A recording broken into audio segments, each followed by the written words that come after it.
Welcome back to Gedgehammer Reviews. Now, as you know, this is your home for all things movies, Marvel, and mildly chaotic opinions. Today, we are diving into one of the MCU's most overlooked gems. That is right, we're going small with Ant-Man. Now, listen, I gave this film 4.5 stars out of 5. Why? It's because it's funny, it's fresh, it doesn't take itself too seriously, and it reminds us that you don't need to destroy a planet to make a superhero movie exciting. This is Marvel doing a heist flick with ants, and it works way better than it has any right to. Grab your shrinking suits and your Baskin-Robbins resume. We are going deep into the MCU's tiniest big win. And don't forget, if you're enjoying this ride, then please hit that like button, hit that subscribe button, and drop your Ant-Man hot takes in the comments. Quantumania lovers, this is a safe space. It wasn't that bad. So let's get into it. So, Ant-Man came out in 2015, right at the tail of the MCU Phase 2. We just had Age of Ultron, and things are getting bigger, darker, and more interconnected. So what does Marvel do? They flip the script, and they literally zoom in. Suddenly, we're no longer dealing with gods or aliens. We're dealing with a guy who's just trying to reconnect with his daughter. By breaking into some rich guy's house, of course. But it's the MCU's first proper comedy, and it was a bit of a gamble. But let's not forget, obviously, the behind-the-scenes drama with this movie as well. I mean, this was Edgar Wright's baby. He helped develop the project for years.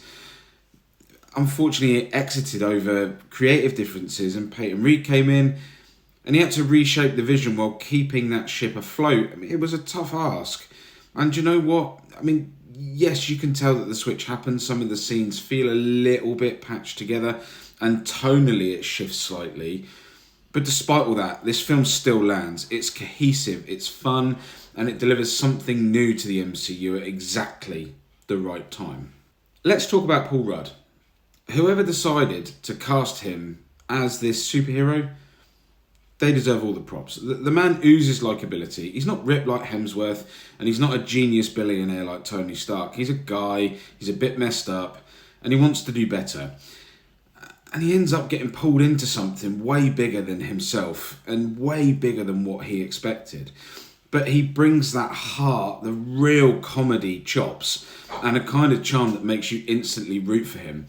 This never feels like he's pretending to be a superhero. He is Scott Lang. You believe him as the dad who just wants to see his daughter. You believe him as the awkward new recruit in a shrinking suit. And you definitely believe him when he gets overwhelmed by the fact that he's now best friends with a carpenter ant named Anthony. It's madness, but he just makes it happen. But also some honesty. The secret weapon of Ant-Man, it's not the suit, it's not the ants. It's Luis. Now, Michael Peña absolutely steals every scene that he's in. His storytelling scenes are now that of MCU legend. The rhythm, the voiceovers, and the way that he casually name drops a guy who knows a guy, it's perfect. Peña takes what could have been a throwaway comic relief role and he turns it into something iconic. It really is hilarious. You could remove all of the superpowers from this movie and I'd still watch a spin-off series of just him explaining things. It's that good. He's one of the funniest side characters to enter the MCU. Argue with me, please, but I genuinely believe that he is. The Pym family. We've got Evangeline Lilly as Hope Van Dyne. She brings brains, brawn, and a little snap of bite to the table. She's not just a sidekick, she's more capable than Scott. The majority of the time. And you feel her frustration that her dad won't let her suit up. Michael Douglas as Hank Pym, for me, excellent casting. Marvel's great at this. He gives the character weight and history. There is a sadness to him, a wariness, and it plays beautifully alongside his snarky genius. His relationship with Hope gives the movie some real emotional grounding. These aren't just cartoon scientists. They're a broken father and daughter who are trying to piece things back together. Now, this isn't a story about saving the world, it's about saving families. I think that's the real sort of subplot. And that's where the MCU magic really shines on through. The bringing of the family together, the love story developing. It is full of heart. It is really great. Villains. So, we've got Darren Cross, Yellow Jacket, played by Corey Stoll. Now look, his backstory, it's serviceable. He's the classic pupil gone rogue. He wants power, he's jealous of Hank. He's got some mental instability brewing. But where this villain really wins it is the visuals. The Yellow Jacket suit is badass. It's sleek, it's threatening, it's insectoid without being cartoony. The shrinking powers mixed with the laser cannons, it's really fun. It's a great combo. He looks scary, he moves scary, and his final fight with Scott inside the bedroom, flipping that train set, it is inventive and it is really well done. Is he the deepest villain ever? No, but he serves the story and he looks great doing it. And in a film like Ant-Man, I feel like that's enough. We don't need a Thanos level threat. We don't need a Kang. You know, we don't need that. This was enough for this film. Now, this isn't just a superhero movie, it's a heist movie at the heart of it. That shift in genre makes this film stand out from its other MCU films, and it plays more like an Ocean's 11 with insects rather than the Winter Soldier. There's planning, there's infiltrating, there's tech misfires, there's sidekicks, there's double crosses, and all of it works because it doesn't try to be more than what it's set out to be. It knows it's weird and it leans into that absurdity. You're watching a man shrink to microscopic size and fight a guy on a Thomas the Tank Engine train set. This could have been so stupid, but because the film is so self-aware, it's charming and it lands beautifully. And it also laid the groundwork for the MCU to embrace more humour going forward.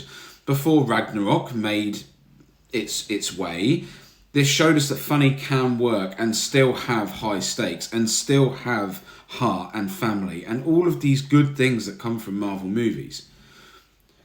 Visually, this film I feel is stunning. The shrinking sequences are still impressive even years later.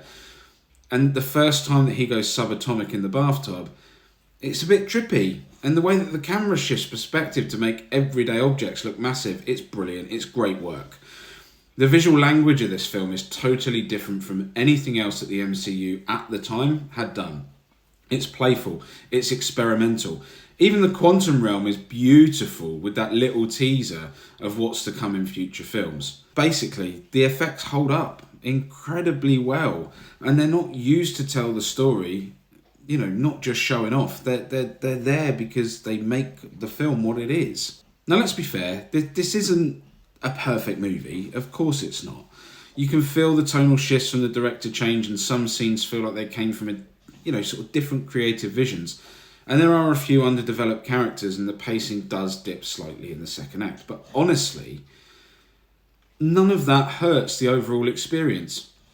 If you want a couple of hours of an MCU movie that you don't really need to know much about, it's fun, light, heartfelt, with great characters, intense visuals, and a real sense of joy. And yes, I'll say it, I even enjoyed Quantumania. You know, the Ant-Man trilogy for me is fantastic. It's a hot take, yes, but I thought it was okay. But he carries that weight throughout these movies, wherever Scott Lang goes, with fun. And I think that's really what the MCU needs. It needs more Paul Rudds in it.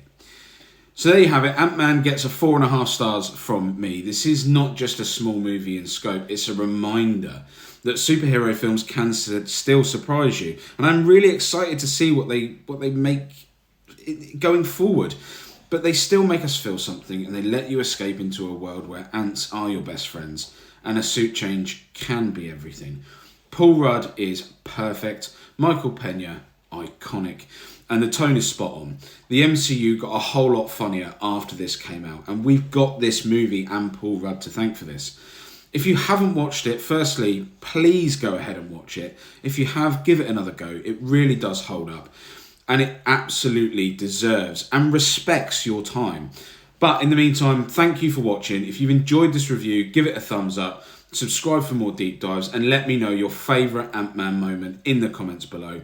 Until next time, stay small, stay mighty. However, as you know, keep on smashing. Have an amazing day. I'll see you guys on the next one.